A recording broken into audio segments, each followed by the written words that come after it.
The cold winds of Kepler 442c howled across the barren moonscape as Commander Ben Torres checked his oxygen levels one more time. The digital display on his wrist showed 47 minutes remaining. Enough time to complete the mission and get back to the transport ship, but not much room for delays. "Torres, what do you see out there?" The voice of Captain Mills crackled through his helmet communicator. Ben adjusted his position on the rocky ridge and looked down at the crash site through his binoculars. The alien vessel lay twisted and broken in the crater below, its once elegant silver hull now blackened and torn open like a metal flower. Smoke still rose from several sections and strange blue flames flickered around what looked like the engine compartments. "The ship is definitely Zephyrian," Ben reported. "Looks like a royal transport class from the design. Heavy damage to the main hull. I can see at least 3 breach points. Any signs of life?" Ben studied the wreckage more carefully. The Zephyrian ships were known for their advanced technology, but this one had taken a beating during its crash landing. Debris was scattered across a wide area, and the main body of the ship had split into 2 large sections. "Hard to tell from this distance, Captain. I need to get closer." "Negative, Torres. Orders are to observe and report only.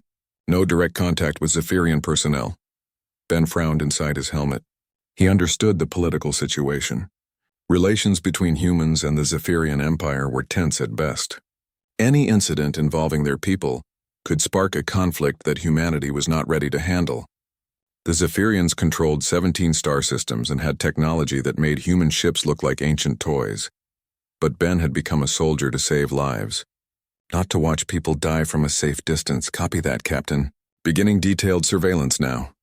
Ben made his way down the slope toward the crash site, moving carefully over the loose rocks and strange crystalline formations that covered this part of the moon. His team members, Sergeant Kim and Lieutenant Ross, followed behind him at a safe distance. As they got closer to the wreckage, Ben could see more details. The ship's hull was made of a material that seemed to shift color in the dim light from the distant star. Emergency lights still blinked in some sections, indicating that the power systems were at least partially functional. "There," Kim pointed to the larger section of the ship. "Movement near the bridge area." Ben raised his binoculars again and focused on the spot Kim had indicated. Through a massive crack in the hull, he could see something moving inside. The movements were weak and irregular, like someone trying to free themselves from wreckage. "Confirmed survivor in the main section," Ben reported. "Single individual appears to be trapped. Maintain distance, Torres. Zephyrian rescue ships should arrive within 6 hours. 6 hours. Ben looked at the smoking wreckage and the flickering emergency lights. The ship's power systems were failing, and who knew what kind of damage the life support systems had taken. 6 hours might be too long, Roger, Captain. Continuing observation, but Ben was already making plans. He studied the crash site, looking for the safest way to approach the wreckage. The alien technology was unknown to him, but the basic principles of rescue operations were the same regardless of species. 20 minutes later, Ben made his decision. "Kim, Ross, maintain position here and keep communications open with the transport. If anything goes wrong, you get back to the ship immediately." "Where are you going, Commander?" Ross asked, though her tone suggested she already knew the answer. "Someone is dying in there." "I'm going to help." "Sir, the captain's orders were clear. The captain's orders were to avoid contact. But I'm not making contact. I'm saving a life." "There's a difference." Ben activated his suit's emergency protocols and began moving toward the wreckage. His suit was designed for hostile environments with radiation shielding and basic medical supplies. Not much, but better than nothing. The approach to the ship was more dangerous than it had looked from a distance. Pieces of hull material were scattered everywhere, some of them still hot enough to damage his suit if he wasn't careful. Strange energy discharges crackled around the engine sections, and the ground itself seemed unstable in places. Ben reached the breach in the main hull and peered inside. The interior of the ship was unlike anything he had ever seen. The walls curved in impossible angles, and the floor was covered with a soft, glowing material that pulsed with different colors. Emergency lighting cast strange shadows throughout the space, and there, pinned beneath a collapsed section of what might have been the ship's navigation console, was the survivor. Ben's breath caught in his throat. He had never seen a Zephyrian in person before, only in diplomatic photographs and military briefings. The being trapped in the wreckage was clearly female, with pale lavender skin and silver hair that seemed to move on its own, even in the still air of the damaged ship. She wore elaborate robes that marked her as someone of high rank, possibly nobility. More importantly, she was alive but badly injured. Purple blood pooled around her body and her breathing was shallow and irregular. Ben squeezed through the breach in the hull and began to assess the situation.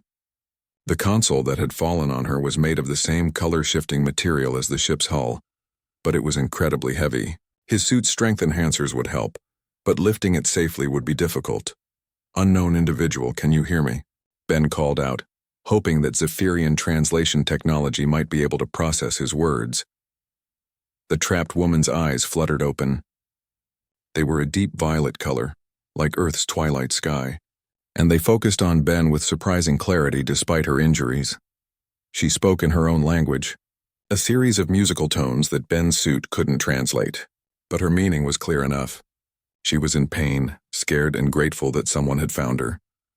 "I'm going to get you out of here," Ben said, speaking slowly and clearly. "Stay still." Ben activated his suit's plasma torch, a tool normally used for cutting through damaged hull sections during rescue operations. The torch could cut through most materials, but he would have to be extremely careful not to cause further damage to the trapped Zephyrian. The plasma flame bit into the console's edge, sending sparks flying in all directions. The material was tougher than human alloys, but it gradually began to separate under the torch's intense heat. Ben's hands were starting to hurt from the heat radiating through his gloves, but he kept working. As he cut through the debris, Ben became aware of something strange. His suit's atmospheric systems were working harder than usual, and he could smell something unusual even through his helmet's filtration systems. The Zephyrian woman seemed to be releasing some kind of chemical signal, probably a distress pheromone or something similar. The smell was not unpleasant, actually quite the opposite. It reminded Ben of flowers from his childhood home on Earth, mixed with something else he couldn't identify. Something uniquely alien but somehow comforting. Finally, the plasma torch cut through the last section of the console. Ben quickly shut it off and began to carefully lift the debris away from the injured woman. His suit's strength enhancers made the task possible, but barely. As soon as the weight was lifted from her body, the Zephyrian woman tried to sit up. Ben gently placed a hand on her shoulder to keep her still. "Easy. You're hurt. Don't move too much." She looked up at him with those remarkable violet eyes and spoke again in her musical language. This time, Ben's suit managed to catch a few words and provide a rough translation. "Thank you" and "why" were the only words that came through clearly. Ben's suit was starting to show warning signs. The plasma torch had drained more power than he had expected, and his oxygen levels were dropping faster than they should. The suit's atmospheric seals had been damaged somehow, probably by the heat from his rescue work. More concerning, the alien ship's power systems were failing rapidly. The emergency lights were dimming, and strange alarms were beginning to sound throughout the vessel. "We need to leave. Now." Ben carefully lifted the Zephyrian woman in his arms. She was lighter than he had expected, but her body felt strange through his suit's sensors. Her temperature was lower than human normal, and her bone structure was different in subtle ways. As he carried her toward the breach in the hull, she whispered something else in her language. Ben couldn't understand the words, but her tone was grateful and wondering. The journey back through the ship's interior was more difficult with the woman in his arms. Ben had to move slowly to avoid jarring her injuries, and the failing power systems were making the interior darker and more dangerous by the minute. When they finally reached the breach, Ben found that the opening had partially collapsed since he had entered. Debris had shifted, making the exit smaller and more dangerous. "Kim, Ross, I need immediate evacuation support at the crash site." Ben called into his communicator. "Commander, what's your status?" Kim's voice crackled with static. "I have a survivor. Zephyrian female, badly injured. I'm bringing her out now, but my suit is compromised. Sir, the captain is not going to be happy about this. The captain can court-martial me later. Right now, I need you to prep the medical bay for an alien patient." Ben managed to squeeze through the collapsed opening with his burden, but not without cost. His suit's outer layer tore on a piece of jagged metal, and his oxygen supply finally began to fail. The woman in his arms was fading in and out of consciousness, but she seemed to be breathing more easily now that they were out of the damaged ship. Her strange scent was stronger now, mixing with the escaping atmosphere from Ben's damaged suit. The trek back to the ridge where Kim and Ross were waiting took nearly 30 minutes. Ben's oxygen ran out with 10 minutes still to go, but his suit's emergency systems kept him alive long enough to reach his team. Medical emergency? Ben gasped as he handed the unconscious Zephyrian woman to Ross. Get her to the transport immediately. Kim helped Ben back to their landing site while Ross carried the injured alien. The transport ship's medical bay was basic, designed for human physiology, but it was better than nothing. As they loaded the unconscious woman into the medical bay, Ben noticed that she was still breathing out that strange flower-like scent. It filled the transport's cabin, mixing with the recycled air and creating an almost dreamlike atmosphere. Commander, we're receiving a priority transmission from a Zephyrian fleet, the transport pilot reported. Multiple ships approaching our position. Ben looked down at the injured woman on the medical table. Her breathing was steadier now, and some color had returned to her pale lavender skin. She would survive thanks to the transport's medical systems. How long until they arrive? 15 minutes, sir. Then we leave. Now. Sir, shouldn't we wait to hand over the survivor? Ben thought about it for a moment. The logical thing would be to stay and explain what had happened. But logic wasn't always the best guide in diplomatic situations. If the Zephyrians found humans at the crash site, they might assume the worst. They might think that humans had caused the crash or had been trying to steal technology from the wreckage. No, we found no survivors at the crash site. Our mission is complete. As the transport lifted off from the moon's surface, Ben took one last look at the unconscious Zephyrian woman. She was beautiful in an alien way, and there was something regal about her features that suggested she was more than just a common citizen. During the flight back to the human base, the woman began to wake up. Her violet eyes opened slowly, and she looked around the unfamiliar medical bay with confusion and fear. When she saw Ben sitting nearby, her expression changed. She seemed to recognize him despite the fact that he was no longer wearing his helmet. She tried to speak, but her voice was too weak to be heard over the transport's engines.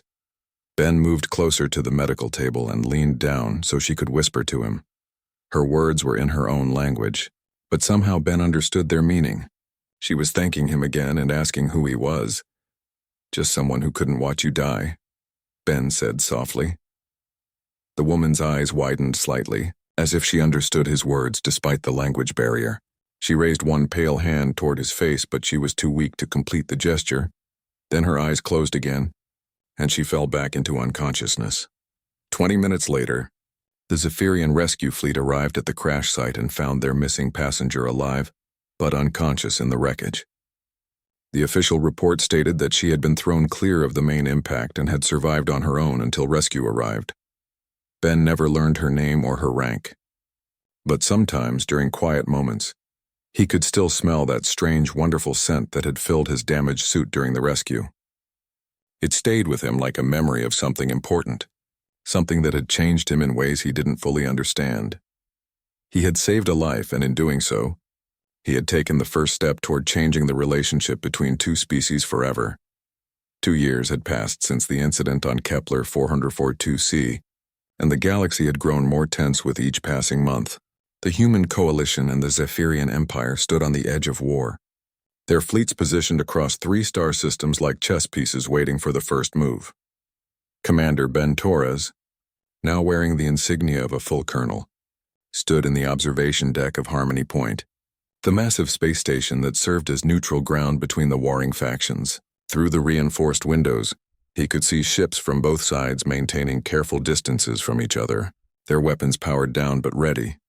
Never thought I'd see the day when humans and Zephyrians would be talking instead of shooting, said Major Kim, who had been promoted after their mission 2 years ago. She stood beside Ben, watching the diplomatic preparations with obvious skepticism. Talking is better than dying, Ben replied, though he wasn't entirely convinced these negotiations would succeed. The Zephyrian Empire had made demands that the human coalition couldn't accept, and the humans had responded with terms that the aliens found insulting. The whole conflict had started over mining rights in the Centauri system, but it had quickly escalated into something much larger. Both species were proud, and neither wanted to appear weak in front of the other. Colonel Torres, your presence is requested in Conference Room Alpha, announced the station's computer system. Ben straightened his dress uniform and made his way through the station's corridors. Harmony Point was a marvel of cooperative engineering, built jointly by 12 different species as a place where conflicts could be resolved through words rather than weapons. The corridors were wide enough to accommodate beings of various sizes, and the atmosphere was carefully balanced to be breathable by most oxygen-using species. Conference Room Alpha was enormous, with a circular table that could seat representatives from multiple worlds. Today, it hosted the most important negotiations in recent galactic history. If these talks failed, thousands of ships would begin firing on each other within hours. Ben took his assigned seat with the human delegation. Across the room, he could see the Zephyrian representatives taking their places. They were an impressive sight, tall and elegant with their characteristic pale skin and flowing hair. Their formal robes shimmered with colors that seemed to change depending on the viewing angle. "Ladies and gentlemen," announced Ambassador Chen, the head of the human delegation, "we are here today to prevent a war that no one wants and no one will win. I hope we can find common ground." The Zephyrian delegation was led by someone Ben had never seen before, a young woman who carried herself with obvious authority despite her apparent youth. She wore robes that were more elaborate than the others, marking her as someone of very high rank. "We share that hope," the Zephyrian leader replied in accented but clear English. Her voice was musical, like all Zephyrian speech, but there was steel beneath the melody. However, the human coalition must understand that the Centauri system belongs to the Zephyrian Empire by right of first discovery. "First discovery doesn't matter if you're not using the resources," Ambassador Chen responded. "Those mining operations could benefit both our peoples." Ben had heard these arguments before. Both sides had valid points, but neither was willing to compromise. He found himself studying the Zephyrian leader more closely. There was something familiar about her, though he was certain they had never met. The negotiations continued for 3 hours, with both sides restating their positions in increasingly formal language. Ben could see that they were making no real progress. The Zephyrians wanted complete control of the Centauri system, while the humans insisted on equal access to the mineral resources. "Perhaps we should break for refreshments," suggested the station's mediator, a diplomat from the Alterian Republic. "Sometimes informal conversation can accomplish what formal negotiations cannot." The delegates moved to the station's main reception hall, a vast space with windows overlooking the stars. Ben found himself near the buffet tables, sampling foods from a dozen different worlds and trying to avoid the more heated political discussions. The reception hall was filled with the sound of multiple languages and the sight of beings from across the galaxy. Diplomats, military officers, and journalists mingled together in small groups, all of them aware that history was being made on this station. Ben was reaching for a glass of earth wine when he noticed that the conversations around him had suddenly grown quieter. He looked up to see the Zephyrian delegation entering the hall, led by their young leader. She moved through the crowd with grace and confidence, stopping to speak with various diplomats in perfect English, Alterian, and several other languages. Her pale skin seemed to glow in the hall's soft lighting, and her silver hair moved as if it had a life of its own. Ben found himself watching her progress across the room. There was definitely something familiar about her, but he couldn't place what it was. Perhaps he had seen her in intelligence briefings or diplomatic photographs. The Zephyrian leader was making her way toward the human section of the reception when something unexpected happened. She was in the middle of a conversation with the Alterian mediator when she suddenly stopped speaking mid-sentence. Her violet eyes went wide, and her entire body became very still. She turned slowly, scanning the crowd with an expression of intense concentration, as if she were searching for something specific. Ben noticed that several other people in the hall had also stopped their conversations to watch the strange behavior of the Zephyrian leader.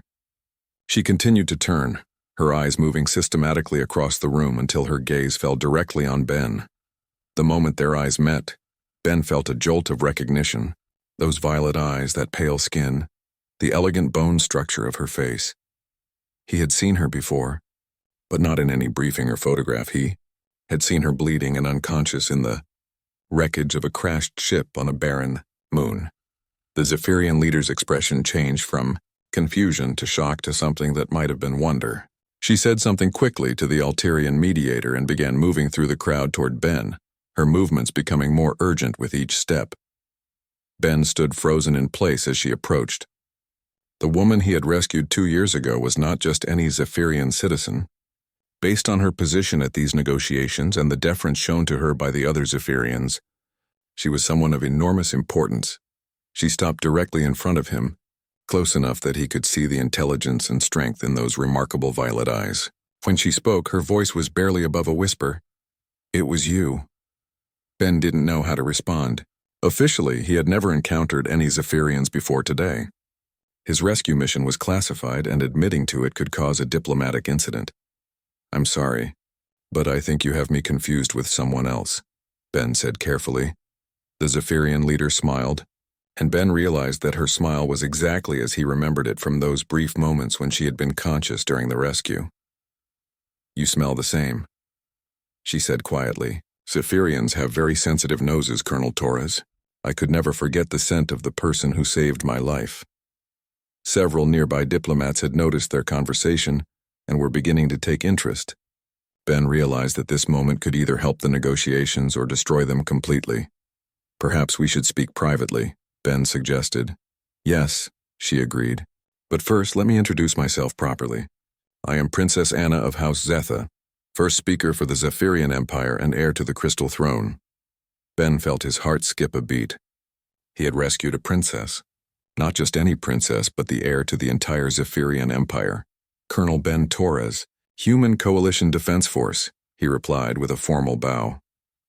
Princess Anna gestured toward a quiet alcove near the observation windows. As they walked together, Ben was aware that every eye in the reception hall was following their movement. "You saved my life on Kepler 442c, Princess Anna said once they were away from the crowd. "My transport ship crashed during a survey mission. I was trapped and dying when you found me. Your Highness, I think there may be some confusion."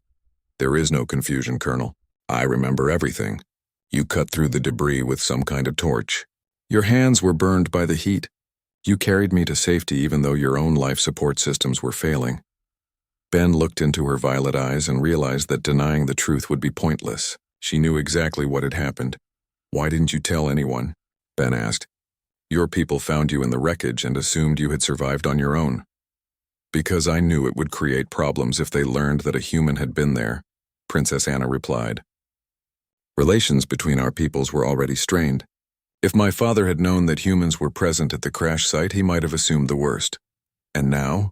Princess Anna was quiet for a long moment, looking out at the stars through the observation windows. When she spoke again, her voice was thoughtful. "Now I understand something about humans that I did not understand before. You risked your life to save someone you had never met, someone from a species that your people considered enemies. You did it because it was the right thing to do, not because you expected any reward. Any decent person would have done the same thing.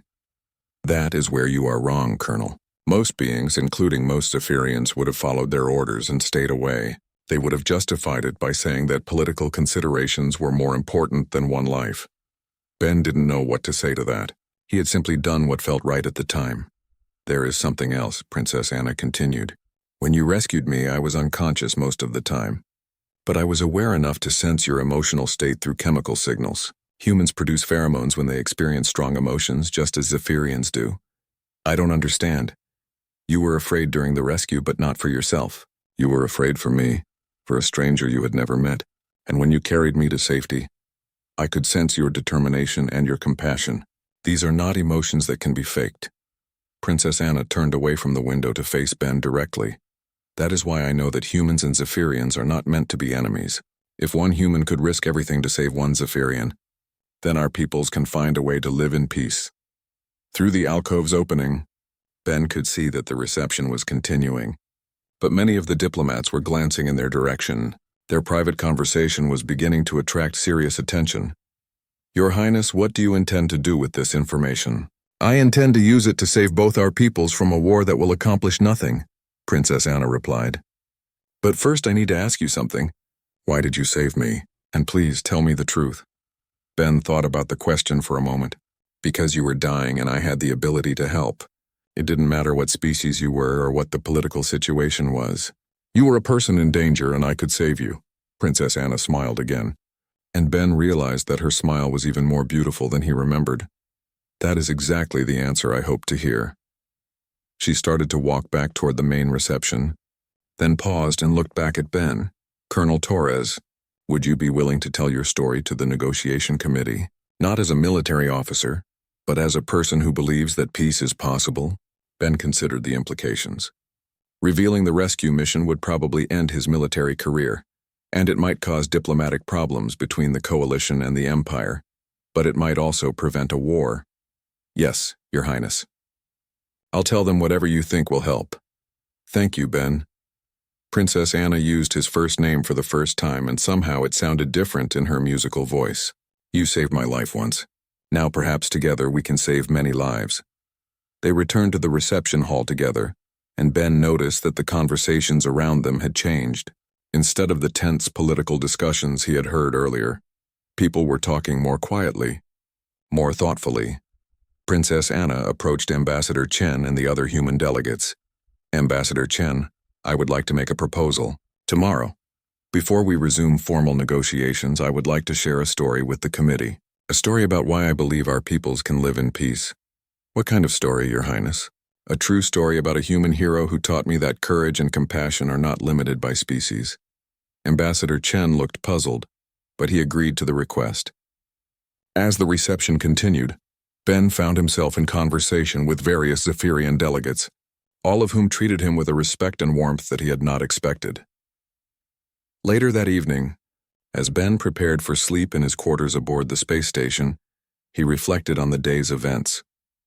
In a few hours, he would stand before the most important diplomatic gathering in human history and tell the story of his rescue mission.